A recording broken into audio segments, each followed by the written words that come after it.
ഇന്ന് നമ്മളോടൊപ്പം ഉള്ളത് 34 വർഷം കേരള പോലീസിൽ വളരെ സുദീർഘമായ സേവനമനുഷ്ഠിച്ച എം കൃഷ്ണഭദ്രൻ ആണ്. അദ്ദേഹം 34 വർഷത്തെ സേവനത്തിന് ശേഷം പോലീസ് സൂപ്രണ്ടൻ്റായിട്ട് റിട്ടയർ ചെയ്തു. ഇപ്പോൾ കൊല്ലത്താണ് താമസിക്കുന്നത്. അദ്ദേഹത്തെ പരിചയപ്പെടുന്നതിന് മുമ്പ് എനിക്ക് ഒരു കാര്യം പറയാനുള്ളത്, സാധാരണ പോലീസ് ഓഫീസർമാർ റിട്ടയർ ചെയ്ത് കഴിയുമ്പോൾ സമൂഹത്തിൽ നിന്നും ഒരു ഉൾവലിഞ്ഞ് നിൽക്കുന്ന ആളുകളാണ്. പക്ഷേ കൃഷ്ണഭദ്രൻ സാറിനെ സംബന്ധിച്ചിടത്തോളം അദ്ദേഹം നാട്ടുകാരുടെ പ്രിയപ്പെട്ട ഭദ്രൻ സാറാണ്. സഹപ്രവർത്തകർക്കും നാട്ടുകാർക്കും ഒരുപോലെ ഇഷ്ടമുള്ള ഒരു പോലീസ് ഓഫീസറാണ്. അദ്ദേഹത്തിൻ്റെ ദീർഘകാലത്തെ പോലീസ് സേവനത്തിനിടയിൽ ആളുകളുടെ വിശ്വാസവും ആദരവും അംഗീകാരവും നേടിയ വളരെ ചുരുക്കം പോലീസ് ഓഫീസർമാരുടെ ഒരാളാണ് ശ്രീ കൃഷ്ണഭദ്രൻ സാർ. അദ്ദേഹത്തിൻ്റെ പോലീസ് അനുഭവങ്ങളെക്കുറിച്ച്, നമ്മുടെ പോലീസ് സേനയെക്കുറിച്ച്, സമകാലികമായ സംഭവ വികാസങ്ങളെക്കുറിച്ച് ഒരു ചർച്ച നടത്താനായിട്ടാണ് ഞങ്ങൾ ഇവിടെ എത്തിയത്. സർ നമസ്കാരം. സർ, ഇന്ത്യയിലെ ഏറ്റവും മികച്ച പോലീസ് സേന കേരള പോലീസാണ്. തെളിയിക്കപ്പെടാൻ ബുദ്ധിമുട്ടുള്ള ഏത് കേസും തെളിയിച്ച ചരിത്രമാണ് കേരള പോലീസിനുള്ളത്. പക്ഷേ അടുത്ത കാലത്തായിട്ട് ജനങ്ങൾക്ക് കേരള പോലീസിനോടുള്ള ബഹുമാനം, അല്ലെങ്കിൽ കേരള പോലീസിൽ ജനങ്ങൾ അർപ്പിച്ചിരിക്കുന്ന വിശ്വാസം, അതിനൊക്കെ ഒരു ഇടിവ് തട്ടുന്നതായിട്ടാണ് പൊതുസമൂഹത്തിന് തോന്നിയിട്ടുള്ളത്. സർ, സത്യത്തിൽ നമ്മുടെ പോലീസ് സേനയ്ക്ക് എന്താ സംഭവിച്ചത്? ഞാൻ റിട്ടയർ ചെയ്തിട്ട് ഇപ്പോൾ 18 വർഷമായി. 18 വർഷം ഈ പോലീസ് സേനയെ ഒരു 6 വർഷത്തോളം ഞാൻ പോലീസ് അക്കാഡമിയിലും പോലീസ് ട്രെയിനിങ് കോളേജിലും ഡിസ്ട്രിക്റ്റിലുമൊക്കെ ഫാക്കൽറ്റി ആയിട്ട് പോയി ക്ലാസ് എടുക്കുമായിരുന്നു. അതിനുശേഷം എനിക്ക് പേഴ്സണലായിട്ടുള്ള കാരണങ്ങൾ കൊണ്ടത് പോകാതായി. പിന്നെ പുറത്തുനിന്ന് കണ്ട് പത്രങ്ങൾ വായിച്ചുള്ള ശീലവും, പിന്നെ പോലീസിൽ അടുത്ത കാലത്ത് റിട്ടയർ ചെയ്ത സീനിയർ ഓഫീസേഴ്സ്, DYSPമാരും SP മാരുമായിട്ടൊക്കെ പോലീസിനെ പറ്റി ചർച്ച ചെയ്തുള്ള ഇതിൽ നിന്ന് മനസ്സിലാക്കാൻ കഴിഞ്ഞത് ഞാൻ പറയാം. ഞങ്ങളൊക്കെ പോലീസിൽ കയറിയപ്പോൾ ഞങ്ങളൊടുക്കം ഭയങ്കര ഗംഭീരമായിരുന്നു, പോലീസൊന്നും ഒരു സംഭവമായിരുന്നു പറയാനല്ലേ. അന്ന് അതിനൊരു ഒരു ഒരു ഒരു പ്രൊഫഷണൽ കൾച്ചറുണ്ടായിരുന്നു. പോലീസ് സേനയിൽ കയറിയാൽ പോലീസിന് എന്താ ജോലി ചെയ്യേണ്ടത്, പോലീസ് വർക്ക് എന്താണ്, അതായിരുന്നു പ്രാധാന്യം. മറ്റ് വർക്കുകൾക്കൊന്നും പ്രാധാന്യം കൊടുത്തിരുന്നില്ല. താഴെയുള്ളവർ മാത്രമല്ല, സീനിയേഴ്സ് വരെ, DGPമാർ തൊട്ട് പോലീസ് കോൺസ്റ്റബിൾ വരെയുള്ളവർക്ക് പോലീസ് വർക്കിൽ അതിനെപ്പറ്റി അറിവുണ്ടായിരുന്നു. അതിനുള്ള കഴിവ് അവർക്കുണ്ടായി കിട്ടിയിട്ടുണ്ട്. അവരിത് ചെയ്യുമായിരുന്നു. എല്ലാ ആഴ്ചയിൽ 2 ദിവസം അവർ കാറ്റഗിസം ക്ലാസ് പറയും. ഒരു ക്ലാസ് രാവിലെ 6:30 to 7:30 ഒരു ക്ലാസ് എടുക്കും. സബ് ഇൻസ്പെക്ടറാണ് ക്ലാസ് എടുക്കുന്നത്. അന്നത്തെ നിയമങ്ങളെപ്പറ്റി, പ്രൊസീജിയറിനെ പറ്റി, ഇൻവെസ്റ്റിഗേഷനെ പറ്റി, മെയിൻറ്റെയിൻ ചെയ്യേണ്ട റെക്കോർഡിനെ പറ്റി, പിന്നെ സാമൂഹ്യമായ നമ്മുടെ സംസ്ഥാനത്തെ പറ്റിയും രാജ്യത്തെ പറ്റിയുള്ള സമകാലീന കാര്യങ്ങളൊക്കെ പറ്റി ഒരു ക്ലാസ് എടുക്കും. അതിനെപ്പറ്റി നല്ല കഴിവായിരുന്നു, നല്ല അറിവായിരുന്നു പോലീസുകാർക്കുള്ളത്. അതൊക്കെ ഇപ്പോഴങ്ങ് ഇല്ലാതായിപ്പോയി. അന്ന് ശരി ചെയ്യാനേ പാടുള്ളൂ, തെറ്റ് ചെയ്യാൻ പാടുള്ളൂ. തെറ്റ് ചെയ്താൽ നമുക്ക് പിടിച്ചു വയ്ക്കാൻ പറ്റത്തില്ല, സമൂഹവും ഇഷ്ടപ്പെടുത്തില്ല, ഭരിക്കുന്നവരും ഇഷ്ടപ്പെടുത്താൻ മേലുദ്യോഗസ്ഥന്മാർ സമ്മതിക്കുകയില്ലായിരുന്നു. അത് ഒരു കാരണവശാലും സമ്മതിക്കത്തില്ല. ഇന്ന് ആ കാലം മാറി. ഇപ്പം മറ്റാരോടോ താല്പര്യത്തിനനുസരിച്ച്, ശരിയും തെറ്റുമൊക്കെ അവിടെ ഇരിക്കട്ടെ, അവരുടെ താല്പര്യം അനുസരിച്ച് ചെയ്തോണം കാര്യങ്ങൾ. ഒരുപാട് ഉദാഹരണങ്ങൾ നമ്മളെ മുമ്പിലില്ലേ. അസംബ്ലിയിൽ എല്ലാവരും, ഈ സമൂഹവും ഈ രാജ്യവും ഇന്ത്യ മൊത്തം ആൾക്കാർ കണ്ടതല്ലേ. അതും ശരിയല്ല എന്ന് പറയും. അവരെ സംരക്ഷിക്കുന്ന രീതിയിലുള്ളൊരു പോക്ക്, അതൊന്നും ശരിയല്ല. തെറ്റുപറ്റിയവർക്ക്, മനുഷ്യനായ തെറ്റുപറ്റും. പോലീസ് ഓഫീസർമാർക്ക് അവരെക്കാട്ടി ഒരുപാട് തെറ്റുപറ്റും. ഞങ്ങളൊരു നിമിഷത്തിനുള്ളിൽ ഒരു തീരുമാനം എടുക്കുന്നവരാണ്. ഞങ്ങൾക്ക് തെറ്റുപറ്റും. ആ തെറ്റ് തിരുത്തണം, തിരുത്തിപ്പിക്കും ഞങ്ങളെ കൊണ്ട്. ഞങ്ങൾ സ്വയം അറിഞ്ഞ് തിരുത്തിയില്ലെങ്കിൽ ഞങ്ങളെ മേലുദ്യോഗസ്ഥന്മാർ തിരുത്തിപ്പിക്കും. ഞങ്ങളെ കീഴുദ്യോഗസ്ഥന്മാർ വരെ സാറേ അത് തെറ്റായിപ്പോയി എന്ന് പറഞ്ഞാൽ ഞങ്ങൾ തിരുത്തുമായിരുന്നു. ഇന്നങ്ങനെ തെറ്റ് തിരുത്തുന്ന ഒരു സമ്പ്രദായം ഇല്ല. അതാണ് പ്രധാനമായി ഇന്നത്തെ പോലീസിന് പറ്റിയ വീഴ്ച. സർ, അങ്ങക്ക് 54 പ്രാവശ്യം ഗുഡ് സർവീസ് എൻട്രി കിട്ടിയിട്ടുള്ള ആളാണ്. ഒരുപാട് വിവാദമായ കേസുകൾ അന്വേഷിച്ചിട്ടുള്ള ആളാണ്. നമ്മുടെ പോലീസിന് അവരുടെ അന്വേഷണ രീതിയിലാണോ പാളിച്ചകൾ സംഭവിച്ചിട്ടുള്ളത്, അതോ അമിതമായ രാഷ്ട്രീയ ഇടപെടലുകൾ കൊണ്ടാണോ ഇത്രമാത്രം ഒരു അപജയം സംഭവിച്ചിട്ടുള്ളത്, അതോ സമൂഹത്തിലുണ്ടായ എല്ലാ മൂല്യത്തകർച്ചയും പോലീസിനെയും ബാധിച്ചതുകൊണ്ടാണോ? സമൂഹത്തിലുണ്ടായ മൂല്യച്യുതി പോലീസിനും ബാധിച്ചിട്ടുണ്ട്. ഡോക്ടർമാരിലും എഞ്ചിനീയർമാരിലും അധ്യാപകരിലും ഒക്കെ ഉണ്ട്. അതിനെക്കാട്ടി ഉപരിയായിട്ട് പോലീസ് വർക്കെന്ന് പറഞ്ഞാൽ സാറിന് വർക്കിൻ്റെ കണക്കല്ല. ഒരു കേസ്, ഒരാൾ ഒരു മർഡർ നടത്തി, കണ്ട ആളുകളുണ്ട്, സാക്ഷിയുണ്ട്, തെളിയിക്കുന്നതിന് പാടൊന്നുമില്ല. അവരെ കണ്ടുവച്ച് പ്രതിയെ അറസ്റ്റ് ചെയ്ത് വെപ്പൺ റിക്കവറി നടത്തി മറ്റു എവിഡൻസ് കളക്ട് ചാർജ് കൊടുത്താൽ മതി. അതില്ലാത്തതുകൊണ്ട് ഒരു എവിഡൻസും ഇല്ലാത്ത കേസുകളുണ്ട്, ഒരു സാക്ഷിയില്ല. ആ കേസൊക്കെ തെളിയിക്കണമെങ്കിൽ ഒരുപാട് പെയിൻ എടുക്കണം. ചെന്ന ഉടൻ ആരും ഇങ്ങോട്ടൊന്നും പറയത്തൊന്നുമില്ല. ചോദ്യങ്ങൾ ചെയ്ത് ചെയ്ത് ചെയ്ത് ചെയ്ത് ഏത് ഇലയാണ് മറിച്ച് നോക്കേണ്ടതെന്ന് അറിയില്ല. എല്ലാ ഇലകളും മറിച്ച് നോക്കുമ്പോൾ അതിനടിയിലുണ്ടാവും ഈ സത്യം. അതിനുള്ള പെയിൻ എടുക്കണം. ഇപ്പോഴതല്ല, ചെന്നാൽ ഉടൻ അറിയുന്ന കാര്യങ്ങളൊക്കെ ചെയ്യും, പിന്നെ അതങ്ങ് മാറ്റി വയ്ക്കും. ഒരു കേസുണ്ടായാൽ ആദ്യം 1-2 ദിവസം അന്വേഷിക്കും, അത് കഴിയുമ്പോഴത്തേക്ക് അതങ്ങ് ഉപേക്ഷിക്കും. പിന്നെ ആളുകളെ ബ്ലഫ് ചെയ്യാനായിട്ട് ടി വിയിലുമൊക്കെ അതും ഇതൊക്കെ പറഞ്ഞ് രക്ഷപ്പെടുന്നതാണ് ഇപ്പോഴത്തെ ഒരു ശീലമായി കാണുന്നത്. അല്ലെങ്കിൽ പൊളിറ്റിക്കൽ സമ്മർദ്ദമുള്ള കേസുകളൊക്കെ ആണെങ്കിൽ അതിന് ശരിയായാലും തെറ്റായാലും ഒരു അന്ത്യം കണ്ടുപിടിക്കാൻ ഇപ്പോഴത്തെ ഉദ്യോഗസ്ഥന്മാർ ശ്രമിക്കാറുണ്ട്. അത് ശരിയല്ല എന്നാണ് എൻ്റെ പക്ഷം. അതുപോലെ മേലുദ്യോഗസ്ഥന്മാർ അത് നിയന്ത്രിക്കാറുമില്ല. അവരത് പോലീസ് സ്റ്റേഷനിലെ വർക്കുകൾ മോണിറ്റർ ചെയ്യുന്നതിൽ ഇപ്പോൾ പണ്ടത്തെ അപേക്ഷിച്ച് വളരെ കുറവാണ്. എന്നാൽ ചില ഓഫീസേഴ്സൊക്കെ ഉണ്ട്, ചില എസ് പിമാരുണ്ട്, ചില DYSPമാരുണ്ട്, ചില DIGമാരുടെവരൊക്കെ പോലീസ് സ്റ്റേഷനിൽ അന്നുള്ള കാര്യങ്ങൾ അത് ഫോളോ അപ്പ് ചെയ്യുന്നുണ്ട്, അത് ചെയ്ത തെറ്റുകൾ തിരുത്തിക്കുന്നുണ്ട്. പക്ഷേ അത് വിരളമായി മാറിയത്. അങ്ങനെ ചെയ്യുന്നവരൊക്കെ മോശക്കാരാണെന്നാണ് പലരും പറയുന്നത്. അങ്ങനെ തിരുത്തുന്നത് ചിലർക്ക് ഇഷ്ടമല്ല. അങ്ങനെയുള്ളവരെ അവിടെ നിന്ന് മാറ്റിക്കളയും. അത് തിരുത്താത്തവരെ മറ്റുള്ളവർ പറയുന്നത് കേട്ട് വർക്ക് ചെയ്യുന്ന ഓഫീസേഴ്സിനെ ആയിരിക്കും അവിടെ പോസ്റ്റ് ചെയ്യുന്നത്. അപ്പോൾ ബാക്കിയുള്ളവർ വിചാരിക്കും ഞാനെന്തിനാ എങ്ങനെയോ പോട്ടെന്ന് വിചാരിക്കും. അതാണ് ഞാൻ കണ്ടുവരുന്നത്. എനിക്ക് മനസ്സിലാക്കാൻ പറ്റിയ അതാണ്. സാർ, ഇപ്പോൾ പോലീസിലെ എൻ്റെ ചെറുപ്പ സമയത്ത് നമുക്ക് പോലീസിന് ഒരു IG ആണ് ഉണ്ടായിരുന്നത്. എൻ്റെ ഓർമ്മ IG ശിങ്കാരവേലു ആണെന്നാണ് എൻ്റെ ഓർമ്മ. എൻ്റെ ഓർമ്മയിൽ നിൽക്കുന്നൊരു പേരാണ്. അല്ല, ഗോപിനാഥൻ നായർ സാറായിരുന്നു അവസാനത്തെ IG എന്നാണ് എൻ്റെ ഓർമ്മ. ശിങ്കാരവേലു സാറ് കഴിഞ്ഞ് ഗോപിനാഥൻ നായർ 1981 ആണ് ഗോപിനാഥൻ നായർ സാർ. അതിനുശേഷമാണ് DGP എന്ന പോസ്റ്റ് വരുന്നത്. അപ്പോൾ എന്തായാലും അന്ന് ഒരു IG ഉള്ളായിരുന്നു. ആ IG ആരാണെന്ന് ജനങ്ങൾക്കറിയാം. ജില്ലയ്ക്കൊരു പോലീസ് സൂപ്രണ്ടുണ്ട്, അദ്ദേഹം ആരാണെന്ന് ജനങ്ങൾക്കറിയാം. അവർ താമസിക്കുന്ന സ്ഥലത്തെ പോലീസ് സ്റ്റേഷനിൽ ഒരു സബ് ഇൻസ്പെക്ടറുണ്ട്, ആ സബ് ഇൻസ്പെക്ടർ ആരാണെന്ന് ജനങ്ങൾക്കറിയാം. സർക്കിൾ ഇൻസ്പെക്ടറെക്കുറിച്ച് അറിയാം, DYSPയെക്കുറിച്ച് അറിയാം, ജനങ്ങൾക്ക് എല്ലാവരെക്കുറിച്ചും കൃത്യമായിട്ട് അറിയാം. പക്ഷേ ഇപ്പോഴേ DGPമാർ തന്നെ എത്ര പേരുണ്ട്, ADGP എത്ര പേരുണ്ട്, IG എത്ര പേരുണ്ട്, ഇതൊന്നും ഒരു കണക്കുമില്ല. പോലീസ് സേനയിലെ ഉന്നത ഉദ്യോഗസ്ഥന്മാരുടെ എണ്ണം ക്രമാതീതമായി വർദ്ധിച്ചിട്ടുണ്ട്.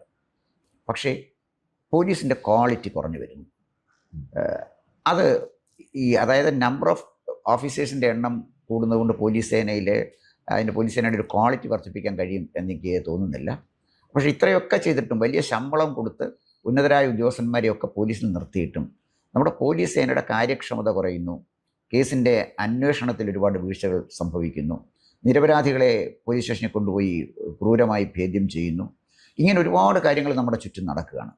അതേസമയം ഉദ്യോഗസ്ഥന്മാരുടെ എണ്ണം കൂടുകയും ചെയ്യുന്നുണ്ട്. അപ്പോൾ ഉദ്യോഗസ്ഥന്മാരുടെ എണ്ണം കൂടുന്നതുകൊണ്ട് നമ്മുടെ പോലീസ് സേനയുടെ ഒരു ക്വാളിറ്റി മെച്ചപ്പെടും എന്നെനിക്ക് തോന്നുന്നില്ല. എന്താണ് അങ്ങേക്ക് അതിനെക്കുറിച്ചുള്ള ഒരു അഭിപ്രായം? പോലീസ് സേനയിലുള്ള എല്ലാ ഉദ്യോഗസ്ഥന്മാരും മോശക്കാരും കഴിവട്ടവരായും എന്ന് പറയുന്നത് ശരിയല്ല. അത് ഒരുപാട് ആൾക്കാരുണ്ട്, നല്ല ആൾക്കാർ.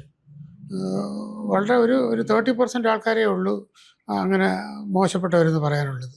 ആ 30% ആൾക്കാരെ നല്ല രീതിയിലോട്ട് കൊണ്ടുപോകേണ്ട ഉത്തരവാദിത്വം സർവീസിൽ ഇരിക്കുന്ന സീനിയർ ഓഫീസേഴ്സിനുള്ളതാണ്. അതിനുള്ള കർത്തവ്യങ്ങളും ഒക്കെ അവർ ചെയ്യണം. അവരെ നിയന്ത്രിക്കണം, അവരെ പഠിപ്പിക്കണം. ഇപ്പോൾ ഒരുപാട് ട്രെയിനിങ് ഉണ്ട്, പണ്ടത്തെ കണക്കല്ല. പണ്ട് ട്രെയിനിങ് ഒന്നും ഇല്ല. ഇപ്പം ജില്ലാ തലത്തിലുണ്ട്, റേഞ്ച് തലത്തിലുണ്ട്, സ്റ്റേറ്റ് തലത്തിലുണ്ട് ട്രെയിനിങ്. മിക്കവാറും ഓഫീസേഴ്സും പോലീസ് കോൺസ്റ്റബിൾ തൊട്ട് സൂപ്രണ്ട് ഓഫ് പോലീസ് വരെയുള്ളവർക്ക് ട്രെയിനിങ് ഉണ്ട്. ഈ ട്രെയിനിങ്ങൊക്കെ പോയി ഒരാഴ്ച വരെ അവർക്കൊക്കെ അതിൻ്റെ ഒരു അറിവൊക്കെ നിലനിർത്തും. അത് കഴിയുമ്പോൾ വീണ്ടും ഒരു പഴയ അവസ്ഥയിലോട്ട് പോകും. അതാണ് കാര്യം. അത് സീനിയർ ഓഫീസേഴ്സ് വിചാരിച്ചാൽ ഇതെല്ലാം മാറും. പോലീസ് സേനയുടെ തലവൻ, സ്റ്റേറ്റ് പോലീസ് ചീഫ് എന്ന് പറയുന്ന ഉദ്യോഗസ്ഥൻ വളരെ കർക്കശമായിട്ട് നിൽക്കേണ്ട ആളാണ്. രാഷ്ട്രീയത്തിനും ആർക്കും വിധേയമാവാതെ കർക്കശമായിട്ട് നിൽക്കണം. അദ്ദേഹം കർക്കശമായിട്ട് നിന്നാൽ താഴെയുള്ള ADGPയും IG-യും DIG-യും SP-യും ഒക്കെ കർക്കശമായിട്ട്. SP നിർബന്ധമായിട്ട് നിന്നാൽ ആ ജില്ലയിലെ പോലീസുകാരൻ തൊട്ട് DYSP വരെ ഉള്ളവർ ഒന്നും വഴിവിട്ട് ചെയ്യത്തില്ല എന്ന് മാത്രമല്ല, എല്ലാ വർക്കുകളും അവരുടെ ഉത്തരവാദിത്തങ്ങൾ കറക്റ്റായിട്ട് ചെയ്തിരിക്കും. ഒരു പോലീസ് സ്റ്റേഷനിൽ ഒരു കേസുണ്ടായാൽ അത് സബ് ഇൻസ്പെക്ടർ അനലൈസ് ചെയ്യും, അന്ന് തന്നെ അനലൈസ് ചെയ്യും. പണ്ടൊക്കെ അങ്ങനെയാണ്. അത് സർക്കിൾ ഇൻസ്പെക്ടർ അന്ന് അനലൈസ് ചെയ്യും. രാവിലെ സാട്ടാന്നും പറഞ്ഞ് വയർലെസ്സിൽ കൂടെ രാവിലെ എല്ലാ പോലീസ് സ്റ്റേഷനിലും SP-മാർ വിളിക്കും. അതിനു മുമ്പ് CA-മാരും DYSP-മാരും പോലീസ് സ്റ്റേഷൻ വിവരങ്ങൾ ശേഖരിച്ച് അതിനെപ്പറ്റി ഡിസ്കസ് ചെയ്തു അത് ഓരോ കേസിൻ്റെയും കാര്യങ്ങൾ ചോദിക്കും. ഉദാഹരണത്തിന് പാലക്കാട്ട് ഒരു പെൺകുട്ടി മരിച്ചു. അതിനുശേഷം കുറച്ച് നാൾ കഴിഞ്ഞപ്പോൾ അതിൻ്റെ യങ്ങർ സിസ്റ്റർ സൂയിസൈഡ് ചെയ്തു. ആ കേസിൻ്റെ ഫയലൊന്നും ആരും നോക്കിയിട്ടില്ല. നമ്മൾ രണ്ടാമത്തെ കുട്ടി സൂയിസൈഡ് ചെയ്യുന്നപ്പോഴാണ് ആദ്യത്തെ കുട്ടിയുടെ സൂയിസൈഡ് ഫയലിനകത്ത് പോസ്റ്റ്മോർട്ടം റിപ്പോർട്ടിനെ പറ്റി പുറത്ത് വരുന്നത്. പോസ്റ്റ്മോർട്ടം റിപ്പോർട്ട് ഹോസ്പിറ്റലിൽ നിന്ന് കിട്ടി, അത് വാങ്ങിച്ചാൽ ഫയൽ കെട്ടിവെച്ചാൽ അല്ലാണ്ട് അതിനെപ്പറ്റിയ അന്വേഷണ ഉദ്യോഗസ്ഥനോ അതിൻ്റെ സീനിയർ ഉദ്യോഗസ്ഥനോ അതിൻ്റെ സർക്കിൾ ഇൻസ്പെക്ടറോ ഒന്നും അത് നോക്കിയിട്ട് പോലും ഉണ്ടായിരുന്നില്ല എന്നുള്ളതാണ്. നോക്കിയിരുന്നെങ്കിൽ അവർക്ക് അപ്പോൾ അറിയാം റേപ്പ് എന്ന് പറയുന്നത് ഉണ്ട് എന്നുള്ളത്. അത് നോക്കിയിട്ടില്ല, നോക്കുന്നെങ്കിൽ അറിയും. അതാണ് അവസ്ഥ. ആ ഒരു ലാക്ക് ഓഫ് സൂപ്പർവിഷൻ ഉണ്ട്. ഇപ്പോൾ പിന്നെ സബ് ഇൻസ്പെക്ടേഴ്സിന് പകരം ഇപ്പോൾ സർക്കിൾ ഇൻസ്പെക്ടറാണ് SHOമാരെ നിയമിച്ചിരിക്കുന്നത്. ഒരു ലെവൽ ഓഫ് സൂപ്പർവിഷനൊക്കെ കുറഞ്ഞു പോയിട്ടുണ്ട്. മറ്റേ സബ് ഇൻസ്പെക്ടേഴ്സിൻ്റെ ഒരു സർക്കിൾ ഇൻസ്പെക്ടർക്ക് 2 പോലീസ് സ്റ്റേഷൻ, പണ്ടൊക്കെ 5 6 പോലീസ് സ്റ്റേഷനായിരുന്നു. ഇപ്പോൾ അടുത്ത കാലത്തൊക്കെ 2 3 പോലീസ് സ്റ്റേഷൻ ഉണ്ടായിരുന്നു. അപ്പോൾ ഒരു സർക്കിൾ ഇൻസ്പെക്ടറൊക്കെ അയാളുടെ കീഴിലുള്ള 3 പോലീസ് സ്റ്റേഷനിലെ എല്ലാ കേസുകളും, എല്ലാ ലാൻഡ് റോഡ് സിറ്റുവേഷനും, എല്ലാ റെക്കോർഡ്സും ഒക്കെ മാസത്തിൽ ഒരു പ്രാവശ്യം ഇൻസ്പെക്ഷൻ നടത്തും, എല്ലാ മാസവും വിസിറ്റ് നടത്തും. അതിലെ എല്ലാ കേസുകളുടെയും കാര്യങ്ങൾ അന്നന്നല്ലേ അടുത്ത ദിവസമെങ്കിലും അതിനെപ്പറ്റി അനലൈസ് ചെയ്ത് പ്രോപ്പറായിട്ടുള്ള നിർദ്ദേശം ഇൻവെസ്റ്റിഗേറ്റിംഗ് ഓഫീസർ കൊടുക്കാൻ ഒരു സമ്പ്രദായമായിരുന്നു നേരത്തെ ഉണ്ടായിരുന്നത്. സാർ, ഇതിനകത്ത് സാർ പറഞ്ഞ പോലെ ഇപ്പം DGP അതുപോലെ തന്നെ ADGPമാർ ഇവർക്കൊക്കെ ആത്മാർത്ഥമായിട്ട് കാര്യങ്ങൾ ചെയ്യണമെന്ന് ആഗ്രഹിച്ചാൽ പോലും പോലീസിൽ ശക്തമായ നടപടിയെടുക്കാൻ കഴിയാതെ പോകുന്നതിൻ്റെ പ്രധാനപ്പെട്ട ഒരു കാരണം പോലീസിൽ വന്നിരിക്കുന്ന പോലീസ് യൂണിയനുകൾ, അതായത് യൂണിയനിസം പോലീസിലേക്ക് വന്നിരിക്കുന്നു. പോലീസിന് രാഷ്ട്രീയമായി സംഘടിക്കാനുള്ള അവകാശം കൊടുത്തതോടുകൂടി ഉയർന്ന പോലീസ് ഉദ്യോഗസ്ഥന്മാർക്ക് പോലീസിനെ നിയന്ത്രിക്കാനുള്ള ഒരു മനോബലം നഷ്ടപ്പെട്ടു എന്ന് പറയുന്നതിനോട് അങ്ങേക്ക് എന്താണ് പറയാനുള്ളത്? പോലീസിൽ യൂണിയൻ വേണ്ടത് ആവശ്യമാണ്. ആദ്യം തുടങ്ങിയപ്പോൾ ഉണ്ടായിരുന്ന യൂണിയൻ്റെ ബൈലൊക്കെ ഇപ്പോഴും ആ ബൈല തന്നെ ഉള്ളത്. രാഷ്ട്രീയമായ ഒരു കാരണവശാലും പോലീസിൽ അസോസിയേഷൻ ഫോം ചെയ്യാൻ പാടില്ല എന്ന് നിർബന്ധമായിട്ടുള്ളതാണ്. അതുപോലെ അന്ന് പോലീസ് സ്റ്റേഷനിലെ അഡ്മിനിസ്ട്രേഷനിലായാലും ശരി, ഇൻവെസ്റ്റിഗേഷനിലായാലും ശരി, ഡിസ്ട്രിക്റ്റിലെ പോലീസ് സേനാംഗങ്ങളിലും അതിൻ്റെ ലീഡേഴ്സൊന്നും ഒരിക്കലും ഇടപെട്ടിട്ടില്ല. അവർ പോലീസുകാരുടെ വെൽഫെയർ, അവർക്കുണ്ടാകുന്ന പ്രയാസങ്ങളും വേദനകളും ബുദ്ധിമുട്ടുകളും ഒക്കെ മേലുദ്യോഗസ്ഥൻ്റെ ശ്രദ്ധപ്പെടുത്തി അതിന് പരിഹാരം കാണുന്ന ഒരു പ്രക്രിയയായിരുന്നു. അതിനുവേണ്ടിയായിരുന്നു അസോസിയേഷൻ ഫോം ചെയ്ത് തന്നെ. അവർക്കുണ്ടാകുന്ന ഗ്രീവൻസ് പരിഹരിക്കുന്ന അസോസിയേഷൻ. പിന്നെ കാലക്രമേണ പോലീസ് സേനയുടെ തെരഞ്ഞെടുപ്പ് വരുമ്പം രാഷ്ട്രീയ അടിസ്ഥാനത്തിൽ ഇലക്ഷനായി. പിന്നെ അവർ ഭരിക്കുന്ന പാർട്ടി, എപ്പോഴും ഭരിക്കുന്ന പാർട്ടിയുടെ ആൾക്കാരായിരിക്കും അസോസിയേഷൻ്റെ കർത്താക്കൾ. ഭരണം മാറി വരുമ്പം ഈ ഇത് തന്നെ അവർ അന്നത്തെ ഭരിക്കുന്ന പാർട്ടിയിലോട്ട് മാറും. അപ്പോൾ അവർ ആവശ്യമില്ലാതെ ഇടപെടുകയും അത് SI ഒരു കറക്റ്റ് തീരുമാനമെടുത്താൽ SIയെ സമ്മർദ്ദം ചെലുത്തി മേലുദ്യോഗസ്ഥർക്കൊണ്ട് SIയെ മാറ്റിക്കുക, SIയെ ബുദ്ധിമുട്ടിക്കുക. ഈവൻ ജില്ലാ പോലീസ് സൂപ്രണ്ടുമാരിലും കുറച്ച് പേര് അസോസിയേഷൻ പറയുന്നതാണ് ട്രാൻസ്ഫർ, ഡിസിപ്ലിനറി ആക്ഷൻ ഒക്കെ എടുക്കുന്ന ഒരു കാലഘട്ടമായി മാറി. ഇപ്പം അതൊക്കെ മാറും. Police chief, state police chief, ADGP ആ ലെവലിലുള്ളവർക്ക്, IG ലെവലിലുള്ള ആൾക്കാർ, DIG ലെവലിലുള്ള ആൾക്കാർ, SP ലെവലിലുള്ള ആൾക്കാരും നിർബന്ധമായിട്ട് നിൽക്കണം. അത് വേറെ ആരും പറഞ്ഞാൽ പറ്റത്തില്ല. ആ നട്ടല് വാങ്ങിച്ചു വെച്ചാൽ പറ്റുന്നതല്ല, സ്വന്തമായി ഉണ്ടാക്കണം. IPS നേരിട്ട് കിട്ടി വരുന്നവരാണ്. അവർക്ക് കർക്കശമായിട്ട് നിൽക്കാൻ, വേണ്ട എനിക്ക് പോസ്റ്റിംഗ് വേണ്ട, റിട്ടയർ ചെയ്തിട്ട് എനിക്ക് പുതിയ ജോലിയൊന്നും വേണ്ട എന്ന ഒരു തീരുമാനമെടുത്ത് അന്തസ്സായിട്ട് ജോലി ചെയ്യാൻ പറ്റുമെങ്കിൽ ഈ താഴെയുള്ള പോലീസ് സേന അംഗങ്ങളെ നല്ലതായി കൊണ്ടുപോയി. ഇവിടെ പോലീസുകാരൊക്കെ നല്ലവരാണ്. ഞാൻ വർക്ക് ചെയ്യുന്ന കാലത്തും നല്ലവരാണ്. അന്ന് വിദ്യാഭ്യാസം കുറഞ്ഞവരാണ്, ഇന്ന് വലിയ വിദ്യാഭ്യാസം ഉള്ളവരാണ്. അവരൊക്കെ നല്ല ആൾക്കാരാണ്. ഒരു 90% ആൾക്കാർ അവരെ നല്ല രീതിയിൽ ഉപയോഗിച്ച് മുന്നോട്ട് കൊണ്ടുപോകാൻ പറ്റും. സാറേ പറഞ്ഞിട്ട് പറയുമ്പോൾ എൻ്റെ ഓർമ്മ വരുന്നത്, സാർ ഈ പോലീസിലെ ക്വാളിഫിക്കേഷൻ മെച്ചപ്പെട്ടതോടുകൂടി പോലീസ് കോൺസ്റ്റബിൾമാർ തൊട്ട് അങ്ങോട്ടുള്ള മറ്റേ IPSകാരുടെ ഇടയ്ക്കുള്ള കോൺസ്റ്റബിൾമാരുടെ ക്വാളിഫിക്കേഷൻ, പിന്നെ സബ് ഇൻസ്പെക്ടർ തൊട്ടുള്ള പോസ്റ്റിന് കൃത്യമായ ക്വാളിഫിക്കേഷൻ ഉണ്ട്. പക്ഷേ ഈ പോലീസ് കോൺസ്റ്റബിൾമാർ ഒരുപാട് ആളുകൾ, എൻജിനീയേഴ്സ്, അതുപോലെ തന്നെ ഉന്നത ബിരുദമുള്ള ആളുകൾക്ക് ഒരുപാട് പോലീസ് സേനയിൽ വന്നിട്ടുണ്ട്. അതിൻ്റെ ഒരു ക്വാളിറ്റി പോലീസ് സേനയിൽ കാണാൻ കഴിഞ്ഞിട്ടുണ്ട്. അതൊരു വാസ്തവമാണ്. അതിൻ്റെ കാരണം, ഞാൻ MA ക്കൊക്കെ പഠിച്ചുകൊണ്ടിരിക്കുന്ന സമയത്ത് എനിക്ക് പാസ്പോർട്ട് വേണമായിരുന്നു. അപ്പോൾ പാസ്പോർട്ടിനെ കൊടുത്ത് പോലീസ് എൻക്വയറി ഉണ്ടെങ്കിലേ പാസ്പോർട്ട് കിട്ടുകയുള്ളൂ. അന്ന് ആ കാലഘട്ടത്തിലെ പാസ്പോർട്ട് എൻക്വയറിക്ക് വന്ന പോലീസ് ഓഫീസർ, അദ്ദേഹം നിർബന്ധമായിട്ട് ഞാൻ വളരെ ബുദ്ധിമുട്ടിയാണ് പാസ്പോർട്ട് എൻക്വയറിയൊക്കെ നടത്തിയത് എന്നൊക്കെ പറഞ്ഞു. കാരണം അദ്ദേഹത്തിന് യാത്രയുടെ ചിലവൊക്കെ വേണം എന്നുള്ളത് കൊണ്ടായിരിക്കും. അത് സന്തോഷമായിട്ട് നമ്മൾ കൊടുത്തു. വെളിയിലെങ്ങാനും പോയി ഗൾഫിലെങ്ങാനും വാങ്ങിയിരിക്കുന്നതിനെ സംബന്ധിച്ചിടത്തോളം അതൊരു നിസ്സാര കാര്യമാണ്. അടുത്ത സമയത്ത് എൻ്റെ പാസ്പോർട്ട് ഒന്ന് റിന്യൂ ചെയ്യാനായിട്ട് കൊടുത്തു. ആ പാസ്പോർട്ട് കിട്ടിയതിന് ശേഷമാണ് പോലീസ് വെരിഫിക്കേഷൻ വന്നത്. നല്ല ചുറുചുറുക്കുള്ള ഒരു പോലീസ് കോൺസ്റ്റബിളാണ് എൻ്റെ വീട്ടിൽ വന്ന് എന്നെ അന്വേഷിച്ചു. അപ്പോൾ വന്നു കഴിഞ്ഞപ്പോൾ അതേ ഒരു മോട്ടോർ ബൈക്കിലാണ് വന്നത്. അപ്പോൾ സ്വാഭാവികമായിട്ട് ഞാൻ പറഞ്ഞു, പെട്രോളൊക്കെ അടിച്ച് എന്നെ ബുദ്ധിമുട്ടി എന്നെ കാണാൻ വന്നാണല്ലോ, എൻക്വയറിക്ക് വന്നാണല്ലോ എന്ന് പറഞ്ഞ് ഞാനൊരു ചെറിയ തുക അദ്ദേഹത്തിന് ഒന്ന് കൊടുത്തപ്പോഴേ അദ്ദേഹം വളരെ സന്തോഷമായിട്ട് പറഞ്ഞു, സാറേ അത് വേണ്ട, എനിക്ക് ഇത് നല്ല ശമ്പളം ഗവൺമെൻറ് തരുന്നുണ്ട്, അതുകൊണ്ട് സാറിനെക്കുറിച്ച് അന്വേഷിക്കാൻ വന്നു, അന്വേഷിച്ചു.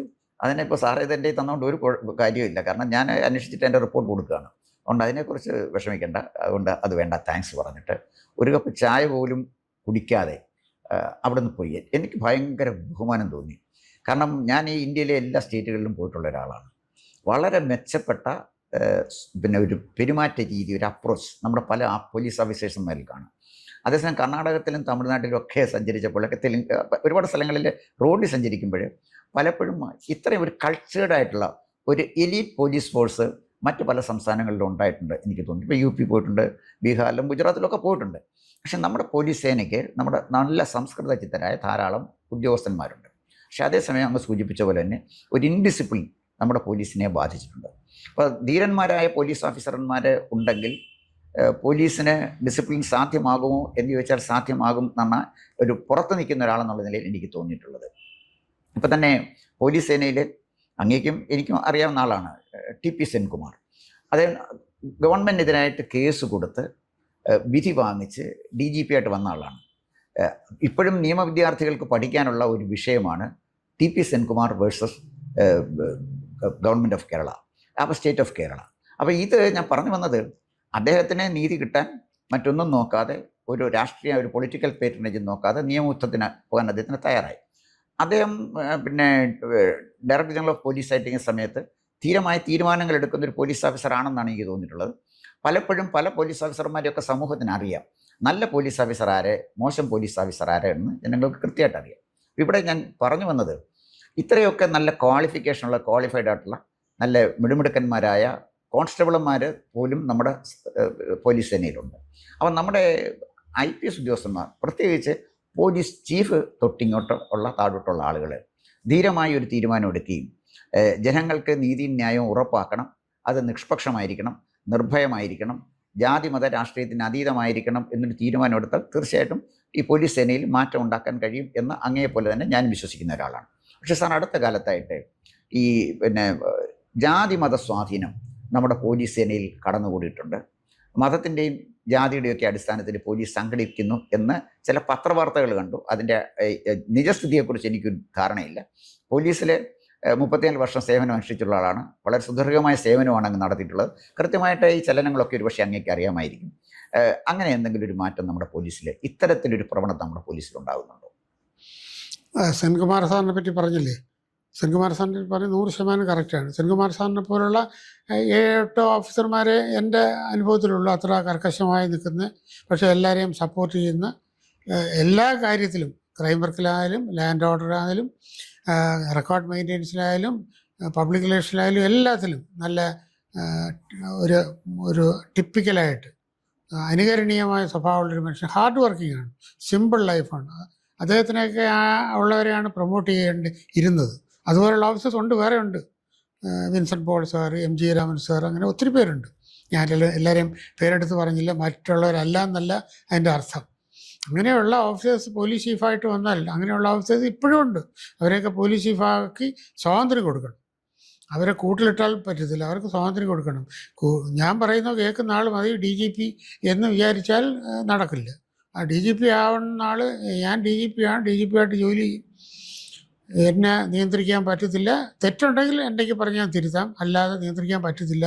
എനിക്കിനി റിട്ടയർ ചെയ്തതിനു പോസ്റ്റിംഗ് ഒന്നും വേണ്ട എന്നുള്ള ദൃഢനിശ്ചയം എടുക്കുന്ന സീനിയർ പോലീസ് ഓഫീസേഴ്സ് വന്നാൽ ഇത് മാറ്റാൻ പറ്റും. പിന്നെ ക്വാളിഫിക്കേഷൻ അന്ന് ഞാനൊക്കെ SIമാരായിട്ടിരിക്കുമ്പം 10ാം ക്ലാസ് ജയിച്ചവർ, തോറ്റവരൊക്കെ ആയിരുന്നു പോലീസ് കോൺസ്റ്റബിളായിട്ട് കരുതല്ല. പക്ഷേ അവരുടെ അറിവ്, അവരുടെ കഴിവ്, അവരുടെ സത്യസന്ധതയൊക്കെ വളരെ നല്ല. ഇന്നത്തെ പോലീസുകാരാണൊക്കെ അന്നും ഒരു 10% ഉണ്ടായിരുന്നിരിക്കും അങ്ങനെ വഴിവിട്ടൊക്കെ ചെയ്യുന്നവർ. അവരെയൊക്കെ നിയന്ത്രിക്കാൻ പറ്റും. ആ 10% ചെയ്താൽ സബ് ഇൻസ്പെക്ടർക്ക് അറിയാൻ നിയന്ത്രിക്കാൻ, സർക്കിൾ ഇൻസ്പെക്ടറൊക്കെ നിയന്ത്രിക്കാൻ. ഇപ്പോൾ അത് എണ്ണം കൂടി വന്നു. ഇപ്പോഴും ഉന്നത വിദ്യാഭ്യാസ LLBക്കാരുണ്ട്, എഞ്ചിനീയറിംഗ് ഗ്രാജുവേറ്റ്സ് ഉണ്ട്, അഗ്രികൾച്ചറൽ BSCക്കാരുണ്ട്, MBAക്കാരുണ്ട്. ഞാൻ അക്കാഡമിയിൽ 2 മാസം അസിസ്റ്റന്റ് ഡയറക്ടറായിട്ട് ഇരുന്നപ്പം ഒരു സബ് ഇൻസ്പെക്ടർ റിക്രൂട്ട്മെൻറ്റ് വരും, പോലീസുകാരെ ട്രെയിനിങ് തുടങ്ങിയപ്പോൾ ഒരുപാട് പേര്, എനിക്ക് അതിശയം തോന്നിപ്പോൾ. ഞാൻ അവരെ അഡ്രസ്സ് ചെയ്തപ്പോൾ ഞാൻ അവരോട് പറഞ്ഞു, അവർ വേറെ ജോലിയൊന്നും കിട്ടിയില്ല, അതുകൊണ്ട് വന്നു. പിന്നെ സമൂഹത്തിലൊരു ഒരു പോലീസുകാരെന്ന് പറഞ്ഞാൽ ഒരു മോശപ്പെട്ട ജോലി എന്നൊരു ചിന്തയുണ്ട് ആൾക്കാർക്ക്. അത് രാഷ്ട്രീയക്കാരിൽ നിന്നുണ്ടായതാണ്. അവരുടെ രാഷ്ട്രീയ നേട്ടത്തിന് വേണ്ടി എന്തും പോലീസിനെ എതിർക്കുക, പോലീസിനെ കല്ലെറിയുക, ട്രാൻസ്പോർട്ട് കല്ലെറിയുക, അതാണ് എല്ലാത്തിനും എതിർക്കുന്നൊരു സിമ്പലായിട്ട് രാഷ്ട്രീയക്കാർ കണ്ടത്. അത് ജനങ്ങളുടെ മനസ്സിലോട്ട് പതിഞ്ഞ് അടുത്ത തലമുറയും പോലീസിനെ എതിർക്കുക, പോലീസിനെ കല്ലെറിയുക, അത് ഒരു ശീലമായിട്ട് മാറ്റി. പിന്നെ പോലീസുകാരനെന്ന് പറഞ്ഞാൽ മോശക്കാരനാണ്, ശമ്പളം കുറഞ്ഞവനാണ് എന്നൊരു ചിന്താഗതി ഒക്കെ മനുഷ്യൻ്റെ മനസ്സിലുണ്ട്. അതുകൊണ്ട് ഈ ഉന്നത വിദ്യാഭ്യാസമുള്ള പോലീസ് ഉദ്യോഗസ്ഥന്മാർക്ക്, പ്രത്യേകിച്ച് പോലീസുകാർക്ക് അത് ഒരു അപകർഷതാ ബോധമുണ്ടോ എന്നെനിക്കൊരു സംശയമുണ്ട്. ഇതെല്ലാം മാറും. അവർക്ക് ഈ വിദ്യാഭ്യാസമുള്ളവരെ യൂട്ടിലൈസ് ചെയ്യാൻ നല്ല മിടുക്കന്മാരാണ് ഇപ്പോൾ ഉള്ളത്. മുമ്പേ പറഞ്ഞതൊക്കെ പാസ്പോർട്ട് അന്വേഷിക്കാൻ വന്ന പണ്ടും ഇപ്പോഴും ഒരു നല്ല വിഭാഗം ആൾക്കാരും അങ്ങനെ സത്യസന്ധരാണ്, ശരിയായിട്ട് ചെയ്യുന്നവരാണ്. പക്ഷേ ഒരു കുറച്ച് ആൾക്കാരുണ്ട് മോശക്കാർ. അവരെ സംരക്ഷിക്കുന്നൊരു സംവിധാനം ഗവൺമെൻറ് പാടില്ല.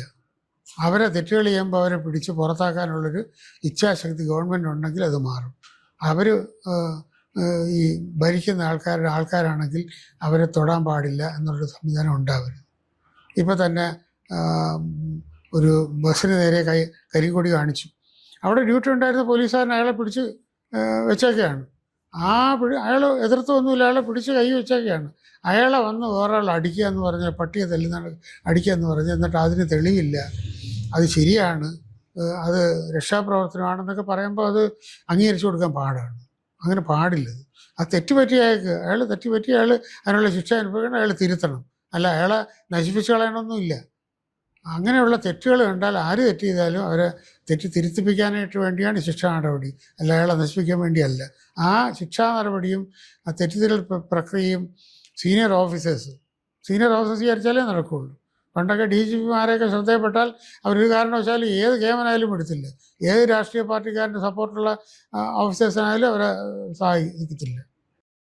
സർവ്വം ശരിയാണ്. ഈ അടുത്ത സമയത്ത് കൂടുതൽ വാർത്തകളും വിശേഷങ്ങളും നേരിട്ട് ലഭിക്കാൻ ജനങ്ങളിൽ നിന്ന് ജനങ്ങളിലേക്ക് ജനഭൂമി ന്യൂസ് സബ്സ്ക്രൈബ് ചെയ്യൂ. ബെൽ ബട്ടൺ അമർത്താനും മറക്കരുത്.